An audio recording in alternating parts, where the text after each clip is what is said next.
The Isle of Skye is known for its rugged landscape, medieval castles, picturesque fishing villages. Skye Isle is one of the must-see places if you are planning a trip to Scotland. The scenery is outstanding with its dramatic coastline, and there are many small interesting villages scattered about the island.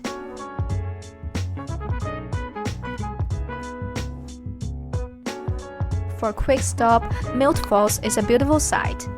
Kilt Falls, also known as Kilt Rock waterfalls. The waters come from Loch Melt and plunge 55 meters down the cliffs into the Atlantic Ocean below.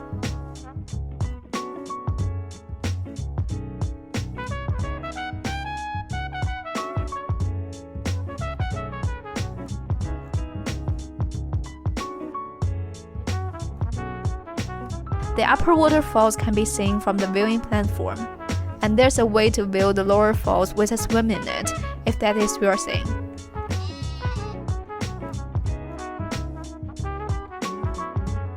The 𝐠𝐴𝐬 is the best view on the Isle of Skye.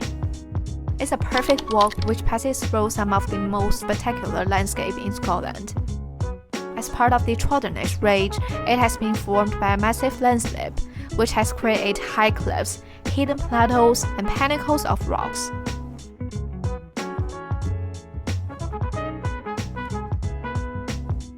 The presentation boards in both English and Scottish.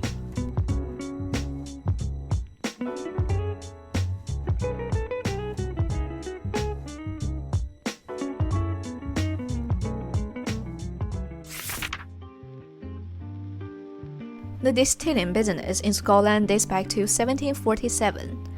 The Tomatin Distillery, which we're gonna visit, was built in 1897. And let's have a look at how the whiskey is being produced. Tomatin translates to hill of the juniper bush. There are also a lot of juniper growing around here, the juniper hill or something. You know, minerals in water are not good for whiskey production. Distillery gets their water from the Monadis Mountains. The water runs through granite, peat, and the minerals are really out of the water, so it's filtered very much. With that mineral low water, you get a really nice tasting whiskey. And let's see the production from inside. The second ingredient of whiskey is malt. The red bean in front of me is the malt bean. There are actually stored 500 tons of malt in here. That's really so much storage capacity. Those are the mash tuns which were built in the 1970s. Those are stainless steel mash tuns, so it's very energy efficient. It's been filled with 9 tons of grist. And then you have 3 washings to get all the sugar, and a bit of this stretches out as well. After adding the yeast, and ferment for nearly 1 week. And then the alcoholic fermentation is through. You have alcohol in there and it won't get any higher. So there's the still house of Tomatin. They used to have a massive amount of stills. 12 wash stills, 11 spirit stills. And they were all coal-fired, so the coal used to come back in there. So I'm standing here in one of the dungeon warehouses of the distillery. The distillery has 2 dungeon warehouses. They have a huge capacity that could store on the site, nearly 250,000 casks. There currently have 170,000 casks here, but they are not all from Tomatin. So they rent out space, they get casks from other distilleries, and there they have a nice display for the visitors.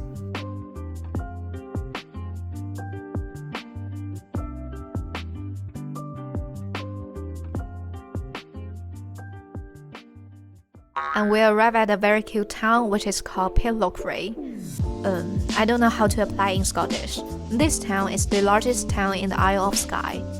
The harbour area is very picturesque, earning Kilt Rock to be considered among the most beautiful villages in the UK and Ireland. And we have this whiskey ice cream here. It's not whiskey flavored, it's actual whiskey. It's made from a local distillery here and then put in the ice cream. Here we come to the 4th bridges. The resultant bridge, completed in 1890, is the world's most famous cantilever and an iconic symbol of Scotland. that in 2016 was voted the country's greatest man-made wonder. The ferry remains the only way to cross the Forth until the Victoria era, when the rapid expansion of the railways became the catalyst for permanent crossing. Bridging the 1.55 mile span will connect Edinburgh to Fife, and dramatically reduce the rail travel time between London to Aberdeen from 13 to 8.5 hours. So my 3-day trip to Highlands ends here. If you like this video, don't forget to subscribe my channel. I'm Una, see you in the next one. Bye!